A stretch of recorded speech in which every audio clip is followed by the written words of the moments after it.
Hello weavers, നമ്മളുടെ വാഹനങ്ങളിൽ ഉപയോഗിക്കുന്ന ഫാസ്ടാഗിൻ്റെ ഉപയോഗത്തിൽ ചില മാറ്റങ്ങൾ 17/2/2025 മുതൽ പ്രാബല്യത്തിൽ വന്നിട്ടുണ്ട്.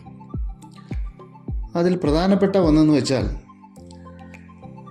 മുൻപൊക്കെ നമുക്ക് ടോൾ പ്ലാസയുടെ അടുത്ത് വെച്ച് ഉള്ള ബൂത്തുകളിൽ നിന്നും റീചാർജ് ചെയ്ത് ടോൾ കൊടുത്തു പോകാനുള്ള സൗകര്യമുണ്ടായിരുന്നു.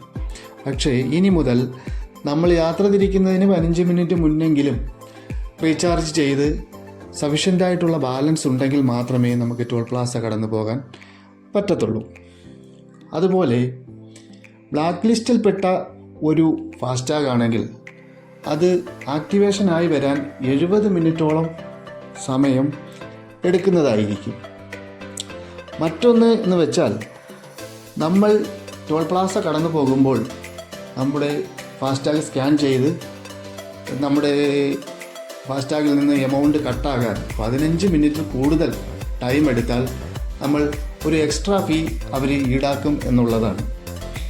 അതുപോലെ തന്നെ വളരെ പ്രധാനപ്പെട്ട ഒന്നെന്ന് വെച്ചാൽ, നമ്മുടെ ഫാസ്ടാഗ് ബ്ലാക്ക് ലിസ്റ്റിൽ ആയിരുന്നാൽ ടോൾ പ്ലാസ കടക്കുന്നതിന് 60 മിനിറ്റ് മുന്നേയും അല്ലെങ്കിൽ ടോൾ പ്ലാസ കടന്നാൽ 10 മിനിറ്റിനകമെങ്കിലും ആക്ടിവേഷൻ ആയില്ല എന്നുണ്ടെങ്കിൽ ഡബിൾ ഫീസ് നമ്മുടെ കയ്യിൽ നിന്നും കട്ടാകും എന്നുള്ളതാണ് മറ്റൊരു നിയമം.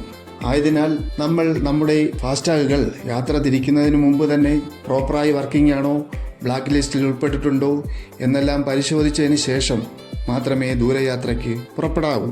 നമ്മുടെ ഫാസ്ടാഗ് ബ്ലാക്ക് ലിസ്റ്റിൽ ഉൾപ്പെട്ടിട്ടുണ്ടോ എന്നറിയാൻ പരിവാഹൻ പോലുള്ള സൈറ്റിൽ നമുക്ക് സ്റ്റാറ്റസ് ചെക്ക് ചെയ്യാൻ കഴിയും. അതുപോലെ നാഷണൽ പേയ്മെൻറ്റ് കോർപ്പറേഷൻ ഓഫ് ഇന്ത്യയുടെ ഔദ്യോഗിക പോർട്ടലിൽ ഫാസ്ടാഗ് സ്റ്റാറ്റസും നമുക്ക് ചെക്ക് ചെയ്യാൻ സാധിക്കുന്നതാണ്.